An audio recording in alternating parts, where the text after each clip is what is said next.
अंतर्राष्ट्रीय हिंदू परिषद एवं राष्ट्रीय बजरंग दल जनपद बस्ती के तत्वाधान में शिवनी मालवा मध्य प्रदेश प्रकरण में दोषित 14 गो सेवकों के संबंध में मानवीय एवं संवैधानिक आधार पर पुनर्विचार की मांग को लेकर एक ज्ञापन प्रेषित किया गया। यह ज्ञापन भारत सरकार के माननीय गृह मंत्री, मध्य प्रदेश के महामहिम राज्यपाल तथा मध्य प्रदेश के माननीय मुख्यमंत्री को संबोधित किया गया। ज्ञापन में शिवनी मालवा मध्य प्रदेश के सत्र न्यायालय द्वारा सत्र वाद क्रमांक 35/2022 में आजीवन कारावास से दंडित 14 गौसेवकों के प्रकरण पर पुनर्विचार करने तथा भारतीय संविधान के अनुच्छेद 161 के आधार अंतर्गत उपलब्ध संवैधानिक शक्तियों का प्रयोग करते हुए विधि सम्मत कार्यवाही करने का अनुरोध किया गया है।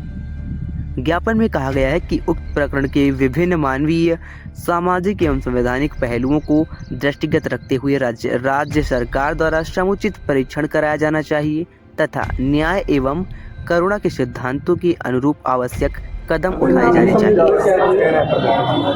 जिस तरीके से न्याय की कुर्सी पे बैठ के एक महिला ने 14 गौरक्षकों को आजीवन कारावास की सजा सुना दिया, पहली बात तो महिला के नाम पे कलंक है, क्योंकि वो गौ माता के सब सेवक थे।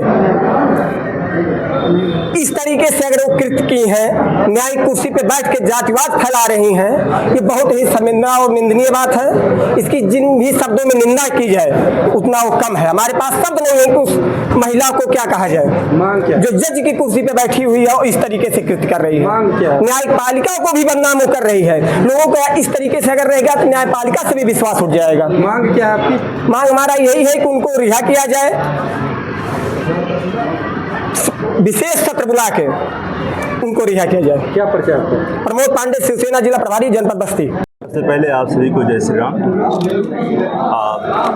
मांग क्यों लिया है कि जो सिसनी मालवा मध्य प्रदेश में सत्र न्यायालय द्वारा 14 गौरक्षकों को दोष सिद्ध में आजीवन कारावास दिया गया है, उसी के हेतु हम लोग ज्ञापन देने आए हैं। जिला अधिकारी के माध्यम से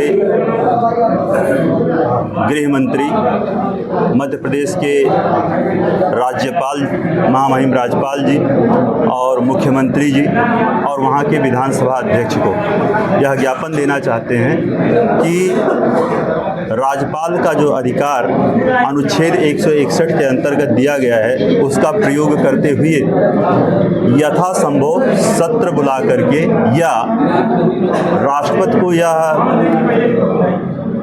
विचार प्रस्तुत किया जाए, राज्यपाल के सम्मुख यह विचार प्रस्तुत किया जाए कि वह निलंबन की प्रक्रिया अपनाएं और जब तक हाई कोर्ट का निर्देश कुछ नहीं आ जाता, जब तक हाई कोर्ट का कोई निर्णय नहीं आ जाता, तब तक उन लोगों को बाहर रखा जाए।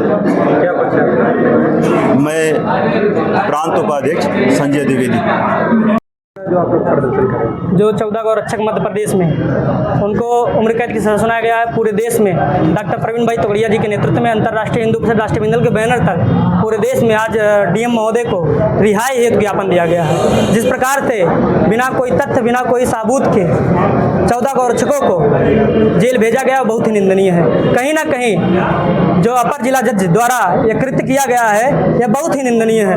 यह कहीं ना कहीं उनका मानसिकता दर्शाता है कि वो जिहादी मानसिकता पर बाबर, हिमायू और औरंगजेब के पक्षियों पे चलने वाली जिला जज बन गए, जिला पर जिला जज बनी है। इसी नाते से गौरक्षकों को, जहां गौरक्षक जो संविधान में भी लिखा है कि गौरक्षा होना चाहिए, हमारा अधिकार है, मेरा जन्मसिद्ध अधिकार है कि गौरक्षा करना है, हिंदू धर्म का परंपरा है। उसके बावजूद भी कि गौरक्षकों को जिस प्रकार से उम्र कैद का 14 गौरक्षकों को उम्र कैद की सजा सुनाया गया, बहुत ही निंदनीय है। उनके सरकार में गौरक्षक सुरक्षित नहीं है क्या? देखिए, उसमें भाजपा सरकार की कोई गलती नहीं है। कहीं ना कहीं जो जज, अपर जिला जज बैठी हैं तबस्सुम खां, उनकी गलती है। वो अपना मानसिकता दर्शाई है कि हाँ, कि मैं किस कौम से आती हूँ। उन्होंने अपने उस जज की कुर्सी पर बैठते हुए उन्होंने अपना कौम दर्शाया है कि मैं किस कौम से आती हूँ। वो अपनी कट्टरता दर्शाई है। समस्त हिंदू व्यक्तियों को, चाहे वो जिला जज हो, चाहे किसी पदाधिकारी हो, किसी कुर्सी पर बैठे हो, सबको उनसे सीख लेनी चाहिए कि जो व्यक्ति एक मुस्लिम समुदाय के लिए मुस्लिम होकर के उन्होंने इस प्रकार से कृत्य किया है, उसी प्रकार प्रकार से हम सभी हिंदू व्यक्तियों को जो किसी भी पद पे बैठे हैं सबको कट्टर बन के रहना चाहिए, अपने धर्म के प्रति कट्टर रहना चाहिए, जो वास्तविकता हिंदुत्व के लिए हो उस पर सजा सुनानी चाहिए। और रही बात अभी फरसा वाले बाबा को भूत कर हत्या कर दी गई, गौरक्षक थे, उस पर क्या हुआ? कहीं ना कहीं वो हिंदू जज था, सेकुलर जज था, इसीलिए कुछ नहीं हुआ। कहीं वही मुस्लिम होता तो क्या होता? अगर हिंदू मुस्लिम मारा गया होता तो क्या होता? पूरे देश में कोहराम मच गया होता। कहीं ना कहीं यह दर्शाता है कि उनके अंदर कट्टरता भरा हुआ है और इन्होंने पूरे हिंदू समाज को नीचा दिखाने का काम किया है। क्या परिचय आपका? मेरा नाम मनमोहन त्रिपाठी है, मैं राष्ट्रीय मिंदल का जिला अध्यक्ष हूँ बस्ती जनपद का।